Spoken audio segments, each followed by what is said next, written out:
he put that team on his back and was forced to lead. I'm a big Scottie Pippen fan, and I hope that they're able to kind of turn around his portrayal in parts 9 and 10, because after they basically stuck a knife in him with the whole contract situation, the injury in 97 when he was rehabbing from it, and now because they had to go back in time to 94, which had nothing to do with the Last Dance, talking about him refusing to inbound the ball. Yeah, I mean, I think on one possession, 26 years of scrutiny. I think, though, on the other hand, part of this just shows, like, and it's weird. I don't know whether to call it luck or brilliance, and maybe it's a bit of both. But with Jordan, he showcased how valuable he was, not just to basketball fans, but to Scottie Pippen and everyone on the Bulls by leaving.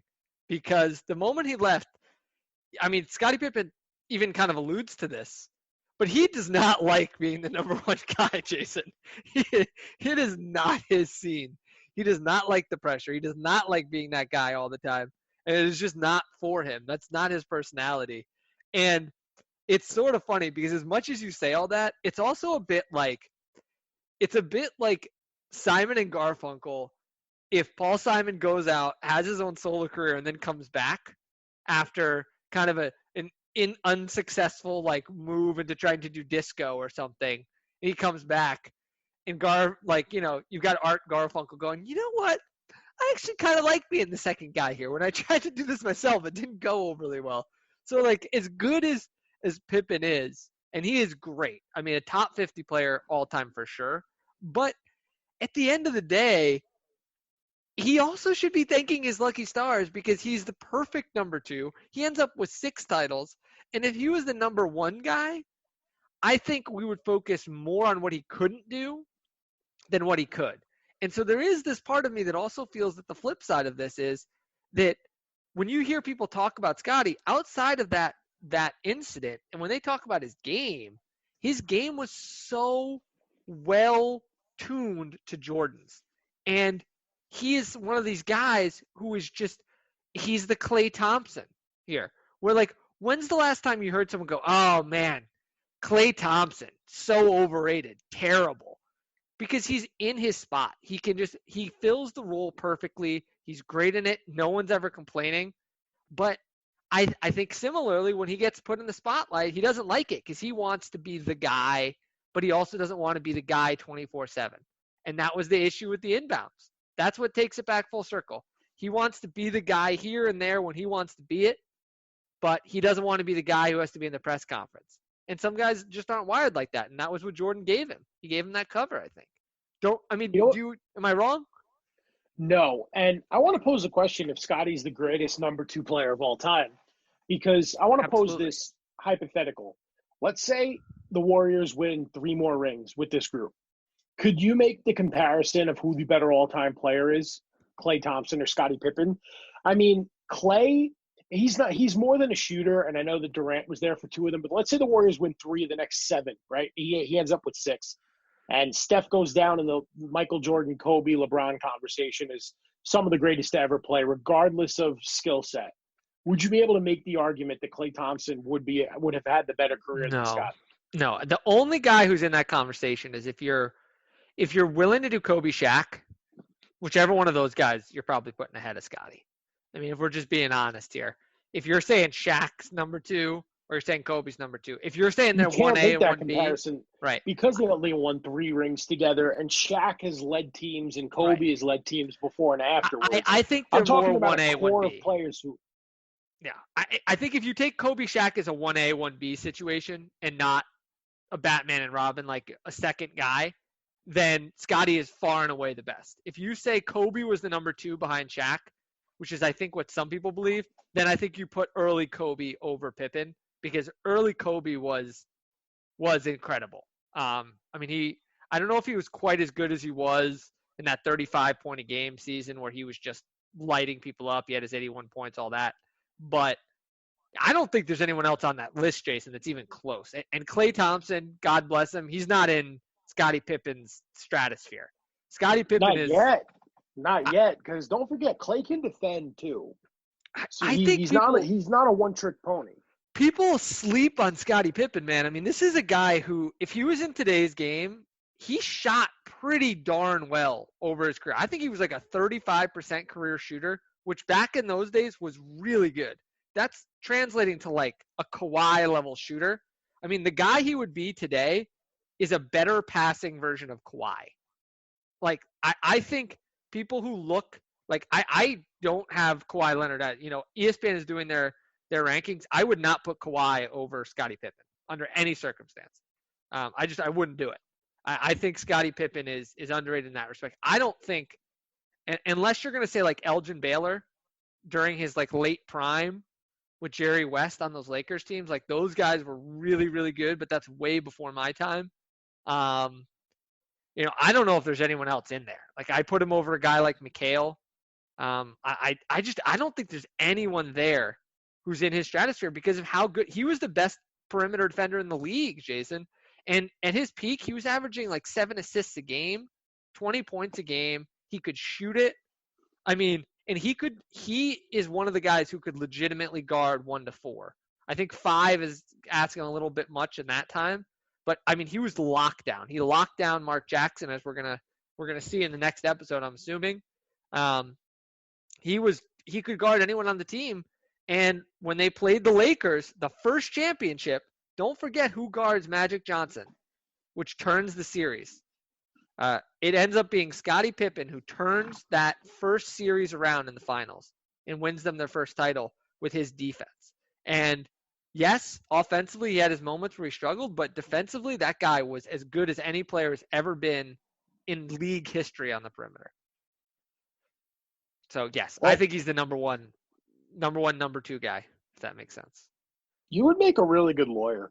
That was some good advocacy on your part. But moving on, I want to get into commentary from Jordan and from Steve Kerr about the infamous practice fight, because everyone who loves basketball knows that story, right? But to see that play out on camera about how, Jordan called him immediately afterwards and, apologized, and, Kerr got over it, and that's what made Michael respect him. And that team just gelled as a unit. We all know what happens, right? 72-10, which no longer the best overall record in NBA history, but will forever be remembered. So we all know what happened that year. They beat their 4th different opponent on their way to their 4th ring, the Seattle Supersonics, which I wish Seattle would get a team again. Young Gary Payton, that was kind of cool to see. So I wanted to ask you, was that the best of the Bulls 6 championship teams in your opinion? All right, so this is a great question that's been asked a lot. I want to first start off by saying I think it was Haley O'Shaughnessy from The Ringer who posted this, but one of my favorite bits of feedback from the last episode, Jason, was this line. They said, ways to bond with Michael Jordan: side bets on golf, side bets on games of cards, play on the dream team, or be punched in the face. Everyone he's close with either gambled with him, played on the dream team, or got punched in the face, apparently. So really enjoyed the Steve Kerr bit. But your question, who was the better team? I think it's a great question for a few reasons. The early Bulls teams, obviously the top players were better. Jordan at his peak, you've got Pippen at his peak, and you've got Horace Grant. I think that for my money, it's the 72-win team. And the reason is just because of the depth. I think that people sleep a little bit on some of the guys down the bench of this team. I mean, everyone knows Kerr, great shooter, fine, good. The guys to me that really stand out that those other teams just didn't have. You obviously have Rodman, everyone knows that, but Kukoc and Ron Harper. Kukoc has been talked about a little bit. The guy who's been totally forgotten, and anyone who is under the age of probably 25, I would say, go back and look at Ron Harper. Ron Harper had a solid career. This was like an all-star level player, and we're not talking like 5 years before he came to the Bulls. He averaged 20 points a game, I think, the season before he came to the Bulls. He was on the Clippers, and he was playing pretty well. This was a guy who was good, and he was a really good defender. And I think people really sleep on how good Ron Harper was, and that he just fit in like a glove on this team. And on top of it, you roll out a lineup at the end of these games, Jason. I just want to Like, this is a modern lineup. Like, you talk about a team that could go and play today. You got Ron Harper. You got Michael Jordan, Scottie Pippen, Tony Kukoc, Dennis Rodman. I mean, teams today would struggle to defend that. That is a modern lineup that is tough. I mean, you've got rebounding, you've got shooting, you got guys who can create. Everyone on that team can defend. I mean, Kukoc isn't great, but I mean, that's an unbelievable lineup. So for my money, that's the team, just because their depth is incredible, and that finishing five is I don't know if there's a better finishing five in league history. I'm going to also say 95, 96. You bring up a lot of good points, but I think that 93 team is a close second. Yeah. Watching The Last Dance, you realize just how valuable Horace Grant was, right? Yeah. And the fact that he moved on to the Magic and was the leader of that team with Shaq and Hardaway, and just seeing things he can do. I mean, he was like a Kevin Garnett light that just didn't get the notoriety he deserved. Right? How good was Horace Grant? And it's a shame that they let him go, and they end up, replacing him with Dennis Rodman, which, ended up being really entertaining for the world. But Horace Grant might be my favorite non-Michael Jordan, Scottie Pippen player from any of those championship teams. Just watching him play. And then, dude, he's still absolutely jacked. Yeah. He was a great player, great defensive player. I think really you're kind of picking nits here a little bit, but it's really those guys down the roster. Like BJ Armstrong, he was fine.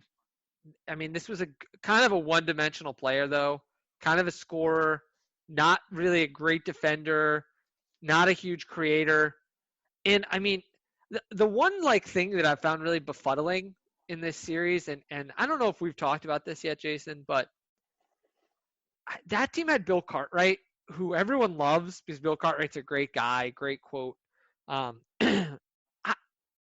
am totally befuddled by the universal acclaim for the trade for Bill Cartwright for Charles Oakley, and why people love this trade so much. Because I think if you really look back, Charles Oakley had the better career, was the better defensive player. I actually, over the weekend, watched the 63-point game that Jordan has over the Celtics. And one of the guys who really stands out is Charles Oakley, who's just an unbelievable defender and rebounder, and a little bit better of a passer than I think people remember. And Bill Cartwright is on this team. This is my quibble with that team. That 92-93 team, you're rolling out at the end of games. You're going to be rolling out, you got Jordan, Pippen, Grant, but you also got BJ Armstrong, who's not great defensively, and you're playing Bill Cartwright out there, who just not that great, honestly. I mean, he's not really getting you buckets. Okay rebounder, not a great defender at that point. I think that's where you're kind of going to be in some trouble, especially if you're playing a good team. I think the 96 team, the problem would be they'd play Bill Cartwright off the floor, and then I don't know who you're putting out there. Maybe John Paxson, but then you're really small. Yeah, no, you're right. So that leads me, because we were talking about the portrayal of Michael, right, and how he looks after all this. Yeah. And just the end of part 7, right, which ended up being clipped all over social media when he was talking about, why he was a certain way with his teammates and, just picking on them and, staying on them, getting in their faces. And, he said he just wanted everyone around him to match the same intensity he played with. He said there was nothing that he asked someone to do that he played basketball with that he wasn't already doing with himself. And you could tell this got to him while shooting, because he just said break, and then ESPN chose to cut it there. I thought that was very well done. Real raw emotion from MJ, and just seeing how, hurt he was by people basically talking crap about him. Brett Armstrong was scared of him. Kukoc sure as hell was scared of him. Steve Kerr with the fight. All these guys, Rodman getting on his case. The only Buechler saying his own teammates were scared of him. And I think the only one that was really cool with all this was Scottie Pippen, which is why Michael loved playing with him so much. Yeah, absolutely. I mean, I think him and Pippen had a bond, and I'm going to make a point this weekend to really watch some of those games.